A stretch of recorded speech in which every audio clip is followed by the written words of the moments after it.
আসসালামু আলাইকুম গাইস। আল্লাহ বাসক আজকে ছিল আমগো একটা ছোট ভাইগনার বার্থডে।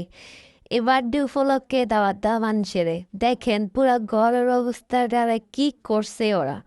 আমার এই ঘর দেখা তো আমার মাথার মধ্যে বাড়ি পড়ছে, দেখলাম আমি কিভাবে গোছামু পুরা ঘর। আরো হয়ে গেছিল রাইত, কখন ঘুমামু কখন খামু, আল্লাহ রে আল্লাহ। অনেক কষ্ট করে আমি এই ঘরটারে মানুষ করছি। পরে প্রথমে তো ঝাড়ু দেওয়া শুরু করলাম, ঝাড়ু দিতে দিতে বাইরে পুরা কাইল আমার ব্যথা হয়ে গেছে, অনেক ময়লা জমে গেছিল। এবার আসলাম মুছতে, মুছতে যাইয়া হলো আরেক কাহিনী।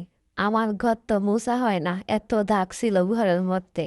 অনেক কষ্ট করে মুছলাম, যেও ঘর মোটামুটি ঠিক ছিল, কিন্তু আমার যে ঘরের দুয়ার মানে যেখান দিয়ে মানুষ ঢুকে ওইখানে এত কাদা মাটি দিয়ে ভরা লাইছে রে ভাই। আপনারা তো দেখতে পারতেছেন কি অবস্থা করলো।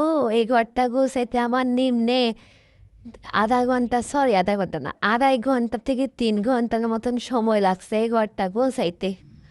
আল্লাহ গো, এই ঘর আমি কেমনে যে গোছাইছি আমি নিজে জানি। এই লাস্ট পর্যন্ত এই লুপটা আনতে পারছি ভাই, আমি আর পারতাছি না। আমি আর যদি জীবনে বাঁচাই, আমি জীবনে আর জন্মদিন পালন করবো না গো। কেমন লাগলো ভিডিওটা জানাইন সবাই, আর আমার একটু লাইক কমেন্ট করেন। আমি ফেসবুকে নতুন। Bye bye.